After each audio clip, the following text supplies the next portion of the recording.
and welcome to Snap Happy, the photography show. I'm Jason Edwards. And I'm Maddie Sloane. Jace, where are you taking us this week? Well, earlier in the year I took a trip to the Sydney Vivid Festival, which is a celebration of light, music and creative ideas. It was a lot of fun to shoot. What about you, Mads? Well, I met up with Jade Gao, a photographer who specialises in newborn photography. Amazing images and some great techniques that she's going to share with us on the show. All this and more on today's episode of Snap Happy, the photography show. Newborn photography is a relatively new art form. In the past, parents would wait until their child was 2 or 3 months old before getting a photograph taken. But Jade Gao likes to photograph children at just 2 weeks old. Let's go find out why. Why newborn photography? Of course, I'm drawn by the cuteness of babies, but more than the cuteness, I think having a newborn baby is one of the most significant, defining moments in anybody's life. I'm sure we all know as a parent, once you have the baby, your life has changed forever. But I don't think a lot of parents realize that until much later on, until at one point they probably look at the photos of their little baby and then they're like, wow, look how tiny my baby once was. So do you still photograph 2 and up, or your niche is just the 2-week mark, really early newborn? Yes, I find to be able to capture these type of dreamy, beautiful newborn images, I like to do it between 6 to 12 days old, because after 2 weeks, the babies, they just become more and more alert, can make it really difficult. And the fact that all stretched out of the womb for so long, it is unrealistic to expect them to be able to curl back to those womb-like poses. Oh, beautiful, and that's how you get these shots like they're behind us, which are just gorgeous. They have this young personality coming out. Do you find it hard to pick just a select few shots? Or? Oh, definitely. It's really hard to pick. They're all beautiful. It doesn't matter, even the funny faces, the babies crying, like frowning, all of those, they look beautiful. Yeah. We've got baby Grace here today. Yes. I'm interested to see how this all unfolds. So what's the process that you're going through? So my whole process is based on the comfort of the baby, because I do find that's the most important thing, because if the baby's not comfortable, they're simply just not going to do it for you. So my sessions normally would take 3 hours or even longer than that. It may sound long, but it takes time to get the baby into poses, especially the baby got very little muscle control, and but they are sensitive to touch, so it takes time to guide them where you want them to be while keeping them content and happy. Normally after all the fiddling and dressing the baby can be a little bit awake, so that's why I normally try to wrap them up straight away, so that gives them the chance to fall back into a nice sleep. So I always start my session quite slow, so try all the simple, easy poses first before I move on to the more challenging, difficult ones. For the first one, I always start from wrapped up ones. Wrapped up ones, the baby feel nice and secure, because in the belly, they just a little, like they always curl into a little ball. So that's exactly what I'm trying to do here, just to make sure they feel secure enough. That's always a good starting point.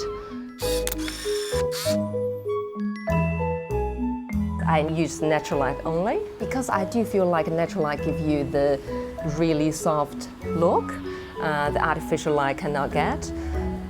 Especially I do have a lot of Asian parents, sometimes they're concerned about the flash could harm the baby's eyes. I don't think scientifically they will, but for first-time parents, they really don't know that much. So any negativity to the shoot, I don't really want. So I just want my clients to feel more comfortable, and I do feel like natural light is just more beautiful light. Now I'm just trying to put her into that cute little basket, because I do find a lot of parents, they just love to put the baby in this rustic little wooden basket or little boxes. But this one is definitely more challenging than those ones. That's why I leave it to the last ones to do. So that gives me a bit of a chance to gradually settle the baby into a deep sleep before I move on to the more difficult ones.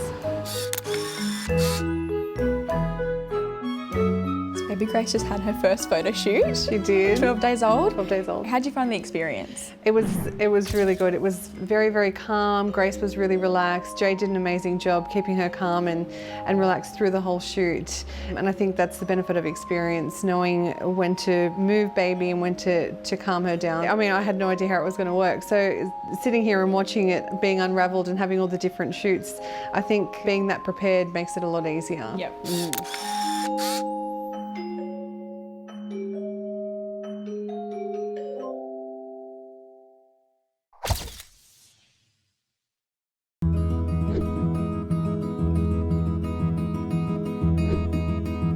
We're on the foreshore of Sydney Harbour for the annual Vivid Festival. It's a celebration of light, music and creative ideas. As the sun goes down, the crowds are building. It's going to be a fantastic night. So Sandra, how was Vivid Sydney Festival conceived? Well, back in 2009, 3 people got together and thought we really need to showcase Sydney's creativity.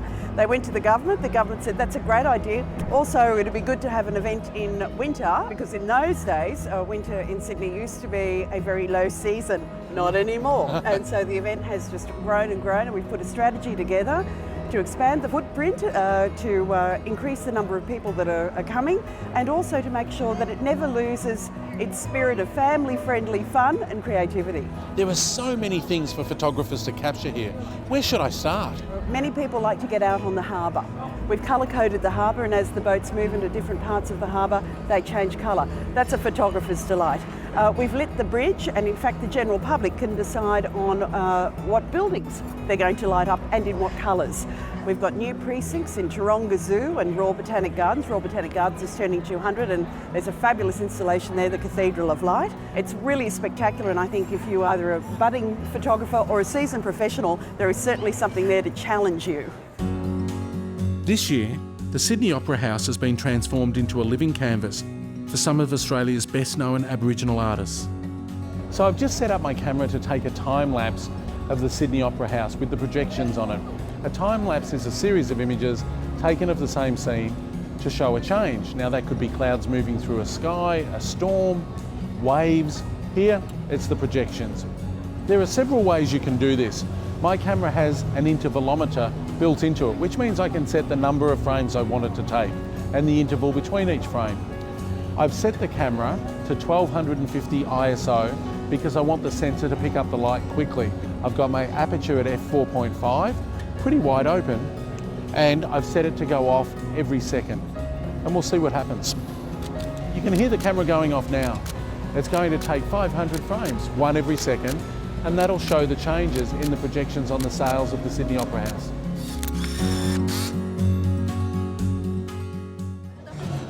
I'm photographing this fantastic three-dimensional light sculpture. It's a bit hypnotic really, but the thing I'm most focused on is the depth of field. I need a lot of depth of field so that all the beads are sharp.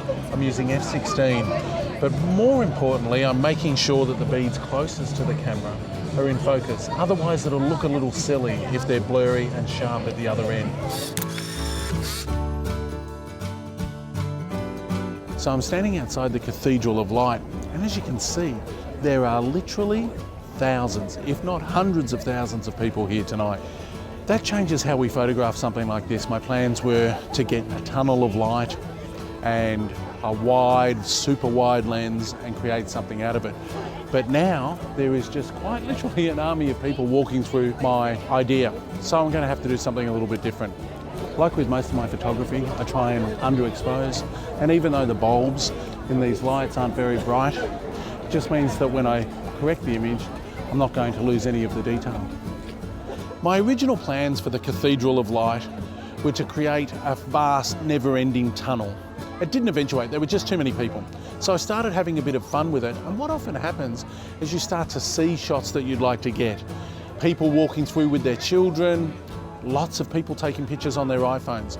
So I got a bit fixated on following these people around and trying to see the Cathedral of Light through their phones and how they were seeing it. And I think I got a couple of great frames.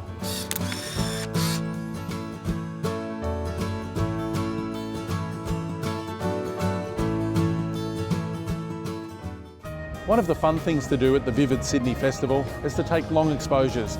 That involves leaving the shutter open to capture small sources of light and making them larger and more pronounced in your image. I use a cable release so that I don't have to touch the camera because the shutter might be open for several seconds. If you don't have a cable release, use the self-timer, but be sure to put the camera somewhere sturdy. A table, on a bench, tripod if you have it, and don't touch it while the shutter's open.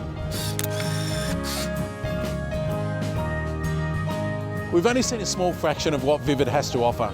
There is so much to photograph here. So come out, have fun and be creative. Happy shooting.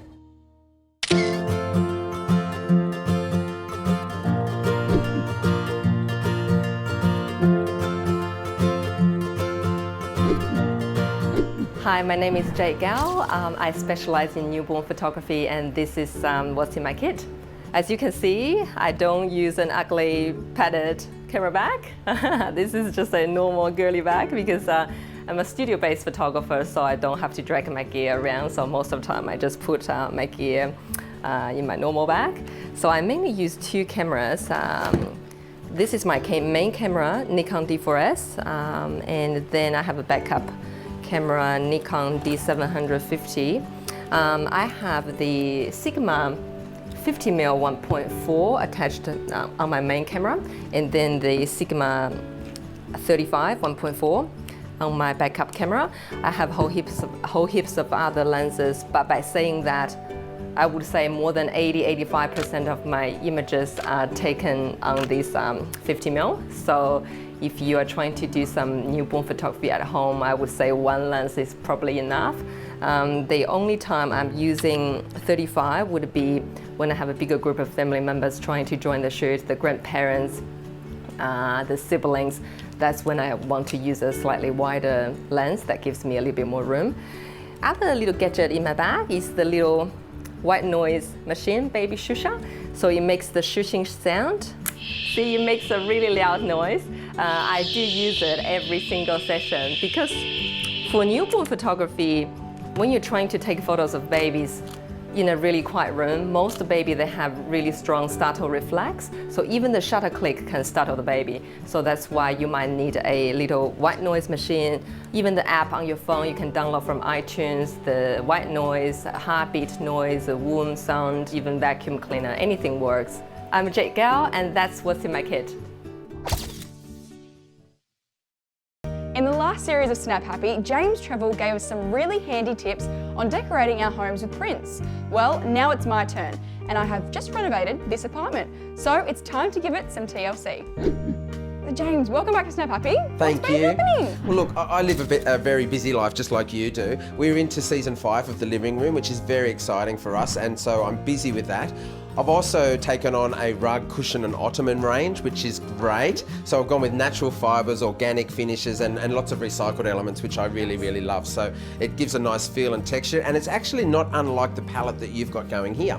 Let's use your expertise. Right. I've got this base to work with. It's bare, there's nothing on bare. there. There's no colour. What can we do? What I'm thinking is, you know, you travel a lot, you take lots of photos. I'm thinking that you have things of odd sizes. Yes. So what we could do here is create a collage, but I'm going to put it into one set shape so that it will give it uniformity, but let it also be really organic at the same time. All right, well, let's measure up. Beautiful. I think if we play with a grid of about 1.8, it's going to give nice space on either side and not close in the light too much. Yeah? Let's do that. Always remember that we want to allow space height off here so that we don't hit the back of our heads against the wall. Okay, James, so here they are. What are we going to do? There's so many of them. I think my life's exciting, but yours looks a lot more colourful than mine. The thing is that, as with many people, you've got lots of different shapes and sizes, and it can be confusing with how to put them on the wall, but what we're going to do first is measure them up, and then we can cut out little pieces like a little grid and play with them to see how they're going to look into the shape. Nice. Remembering, mixing up the colours, mixing up the very strong pieces, which will be these black frames, because they'll be the strongest impact once we put the grid together. I've been doing a little bit of cutting and craft work. It's a bit old school, but I thoroughly recommend it because it's pretty handy. Now, I've just measured up all of your frames. Yep. I've written on which ones are which. So the best trick is, thinking of what this wall is behind us, place the stronger pieces to get our corners. Okay. Once we get the corner grid, we can be a little bit more freeform in the middle. So I know that I've got the canvas print here with all the colour, and then I've got the matching one with that beautiful aeroplane wing. I tend to like that in the corner, and I'm going to put the vertical one here because I think it's stronger as it goes up into the staircase.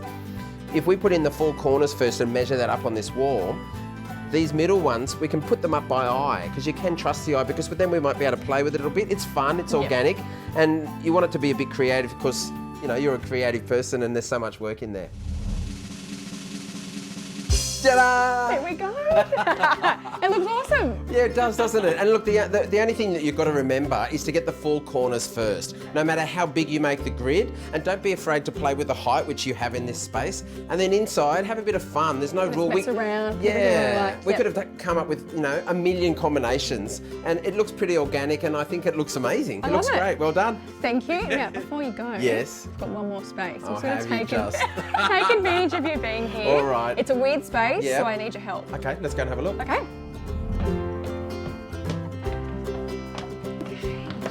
So this is the space. Wow, okay. What are we going to do? Look, it's an odd shape, and I think that we can do something creative here. I mean, this is your bedroom. You know, you're very on trend, you're pretty cool, pretty free and easy going. I think that I want to reflect that look and go for something casual.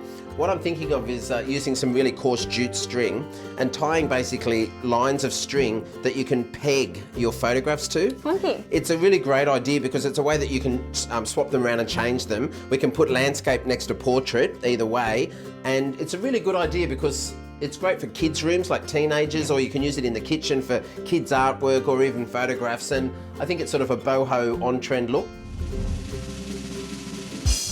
Looks awesome, James. I reckon it looks really cool. Yeah. It's such a simple idea, but still it's quite strong in a design way because you've got those nice linear, straight lines of the string, so it makes a small space actually feel wider. It looks big. It's really great for teenagers, or because they can just put up lots of pictures, change their, you know, as their boyfriends and girlfriends change and as they go out. So you've only got the holes on the walls on the end. You don't have lots of blue tack marks and holes, and it's really easy to fix up. I think it looks really organic and fresh, and it's a simple idea. It's perfect for those people who are snap happy. Well, thanks so much, James, for coming on Snap Happy. See you next time. All the prints we've used to decorate my home today were created by me on the Snapfish website. It's so easy, really affordable, and the range is great. We've used standard, large, and specialty prints, as well as canvas, framed, and photo block prints. Check out their website for other great products and decorating ideas. I'm so ecstatic with today's results. How good does it look? As usual, James has come up with some great ideas and they suit my place so well. And these prints look fantastic. So why not try it at home? It's so easy.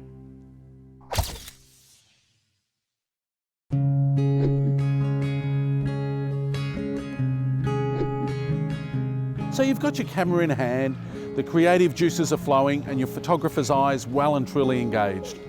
That's the time to stop.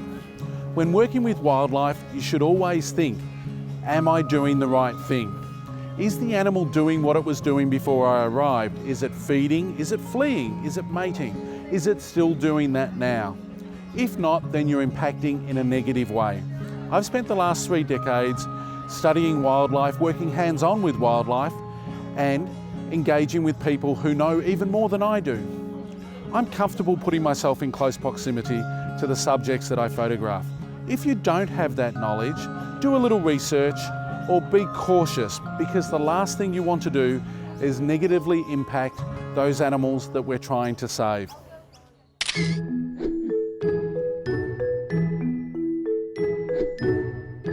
So Jade, newborn photography has become really popular in the last couple of years. What's some tips that you can give our viewers at home to take some shots of their kids? Make sure you prepare a nice and cozy room for your baby. Yep. Because remember, the baby was just inside the mom's belly a few days ago, which was a cozy 36, 37 degrees. So they love, all babies, they love being really, really warm. So make sure you have your heater ready, make sure the room is really, really warm and cozy for your baby. That's the number 1 thing. So the number 2 is time the photo shoot right. You would want to do it right after a big feed. Because remember what newborn babies want, they're really simple. They want eat and they want to sleep. That's all they know. Once they're nice and full, so they're ready to sleep. And once they sleep, you're in business. So Jade, thank you so much for those 2 tips, but there's one thing I've been meaning to ask. toilet and poo explosions. Right, once I actually get pooed all over my head.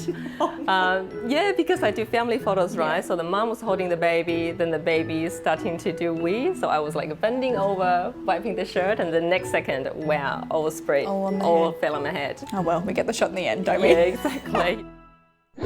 Wasn't baby Grace just gorgeous? She was, Mads, and as a dad, I love taking photos of my son. Well, this week, Jace, we've got some creative ideas that you can use to print some photos of him. Snapfish offer a variety of different gift ideas. We've got the stubby holder, mugs, keychains, fridge magnets, mouse pads, and even a snow globe. And these can all be customised with your own photos? They sure can. One of my favourites is the snow globe because you can choose between glitter, these little red love hearts, and snow. How cool's that? If you'd like to join the Snap Happy community, visit our website at snaphappytv.com, where you'll find exclusive content, competitions, and special offers from our partners. We'll see you next week on Snap Happy, the photography show. So the key to success when you're doing any long exposure shot, maybe any shot, but especially with time lapse because they take a long time, is to focus the lens. So I've just very successfully taken hundreds of frames without paying attention, and everyone is equally blurry as the next one. So we'll start again.